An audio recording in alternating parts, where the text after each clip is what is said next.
What's up, homies? My name is Genesis. Thanks for joining us for Kid Point Online. This month, we are looking at the life of a man named Joseph. We can learn all about Joseph from the Old Testament of the Bible. We start off the series in Genesis 37, 39 through 40. We learn how Joseph was his father's favorite son. Joseph's brothers were completely jealous. They decided to get rid of Joseph and sell him to a band of traders headed to Egypt. But even though Joseph was enslaved in Egypt, God continued to show up in Joseph's life, help him become successful both in Potiphar's house and even in prison after he was falsely accused. Bottom line is, God is with me when things get tough. Before we jump into our lesson, it's time to worship. Everyone, get up on your feet and let's get ready to praise Jesus.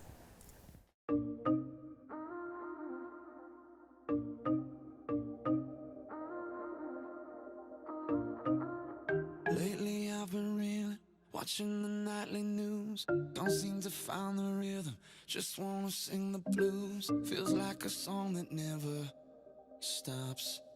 Feels like it's never gonna.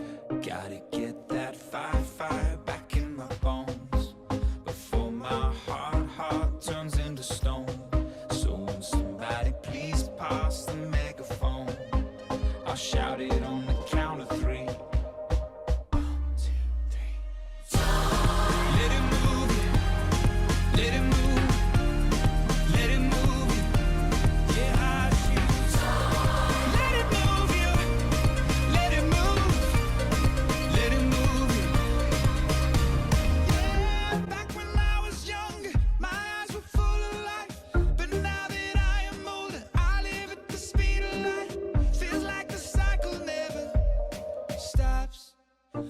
It's never gonna.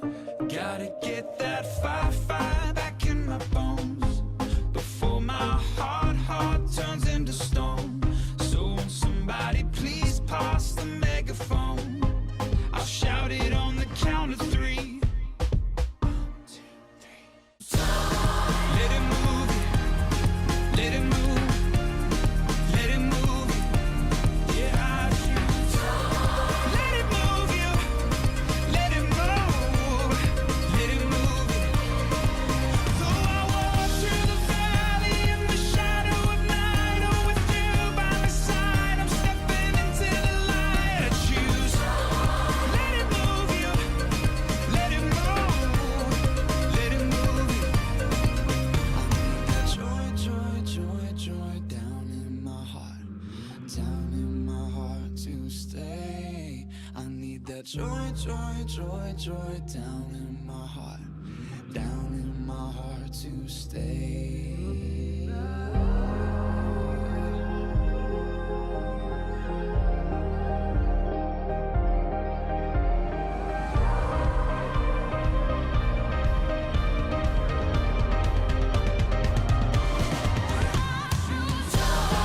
Let it move you. Let it move. Let it move you. Let it move you. Oh, let it move. Let it move you. So I walk through the valley in the shadow of night, oh, with you by my side, I'm stepping into the light. I choose. Let it move you. Let it move. Let it move you. Joy down in my heart to stay. I need that joy down in my heart to stay.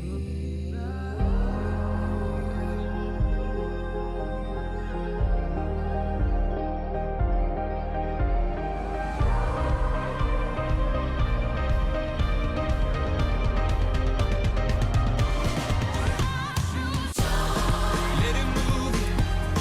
Let it move. Let it move you. Yeah, I choose. Let it move you.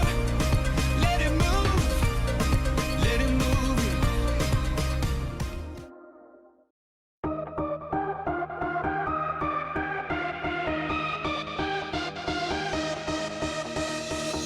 You spoke one word and the dark became light.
every day of my life. I believe it, yeah. You're all I need, always here by my side. I believe it, yeah. I wanna sing about it, I wanna scream and shout it. I wanna sing it right now. At the top of my lungs, I'll sing. With all of my heart, I will praise you. God, you are everything. You're the reason that I lift my voice. At the top of my lungs, I'll sing. With all of my heart, I will praise you. God, you are everything. You're the reason that I lift my voice. At the top of my lungs. Yeah, at the top of my lungs.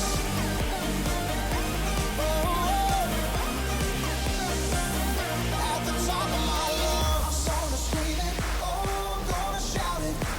I'm gonna sing it out. At the top of my lungs. I'm gonna scream it, oh, I'm gonna shout it. I wanna sing it right now. At the top of my lungs, I'll sing.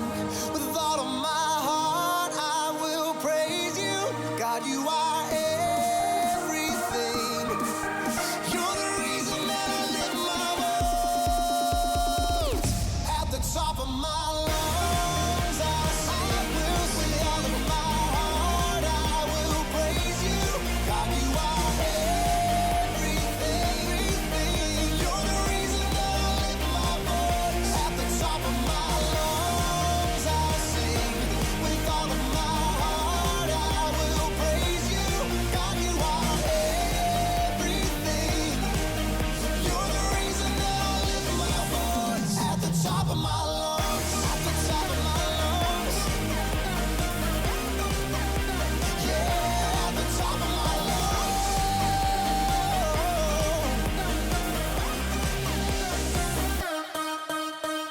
Story before the story. Today, we're in the very first book of the Old Testament, Genesis. God created the whole amazing world, but people turned away and broke their relationship with God. Still, God had a plan. God called Abraham and Sarah and promised to bless the whole world through their family.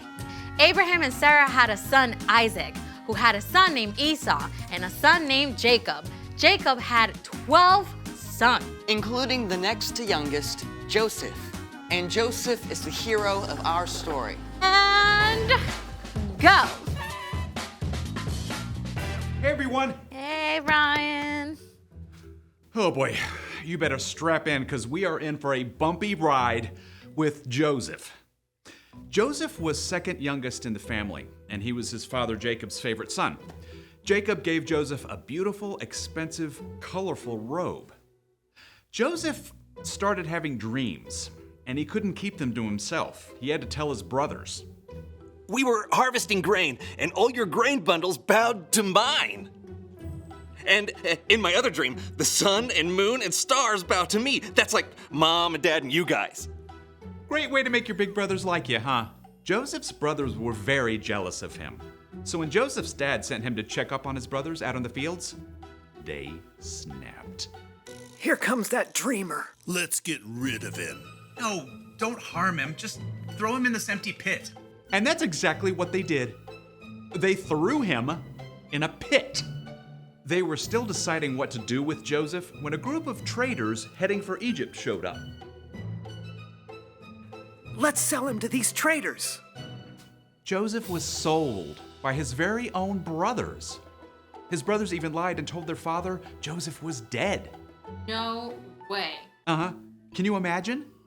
Joseph was a teenage kid on his own in a foreign country, sold into slavery. He was sold to a man named Potiphar, captain of the king Pharaoh's guards. Joseph didn't know anyone, didn't speak the language. He could have given up, but God was with him, even in Egypt. Joseph worked so hard and did so well that over several years he gained Potiphar's trust. Eventually, Potiphar put Joseph in charge of his entire estate. Things were finally looking up for Joseph, until they fell apart. Again. Potiphar's wife was sneaky, and she wanted Joseph to do something wrong. When he refused, she threw a tantrum. He tried to hurt me. Throw him in prison! Now, Joseph was on his own, enslaved in a foreign land, and in prison. Yeah, it was time for him to have an epic pity party, right? I mean, that's probably what I would have done. But Joseph was still growing. He'd come a long way from that overconfident kid who had boasted to his brothers. God was with Joseph, even in jail. Joseph still worked hard, taking care of chores, helping other prisoners. The man who ran the jail was so impressed he put Joseph in charge of everything. One day, 2 brand new prisoners arrived, straight from the royal palace. The Pharaoh's royal baker and his official drink taster. Joseph made sure they were comfortable. Well, as comfortable as you can be in jail. But one morning, both of these guys showed up at the breakfast table looking pretty upset. Why do you look so sad today? We both had dreams. But no one can tell us what they mean. Only God knows what dreams mean. Tell me what you saw. Ah, now we're back to where we started, right? With dreams. The drink taster told of seeing a vine that budded and grew bunches of grapes. And then the drink taster squeezed the grapes right into Pharaoh's cup. Pharaoh will release you from prison and give you your job back. Yes! When he does, please put in a good word for me. Well, after this, the baker was excited to hear about his dream, where baskets of bread sat on the baker's head and birds ate the bread. Pharaoh will release you from prison and have you killed. What? That's pretty awful news to have to give someone. But it happened just as God had revealed to Joseph. In 3 days, the baker was killed. But the drink taster was released from prison and given his job back. Now the drink taster will remember to tell Pharaoh about me and I'll get out. So, you think the drink taster remembered? Yep. Nope. So, Joseph was still stuck alone, in a foreign land, in prison, forgotten. But even then, God was with him. The end. For now. Wait. You can't leave us hanging like that.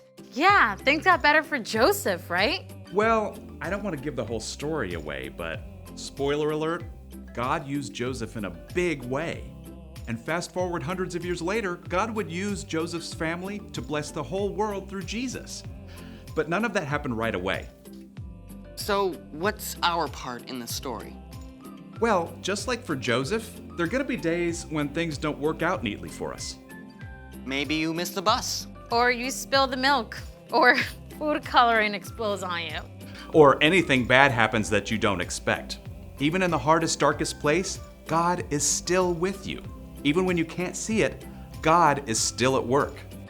So, we can hold on and keep going. And choose a good attitude. By George, I think you've got it. See you next time.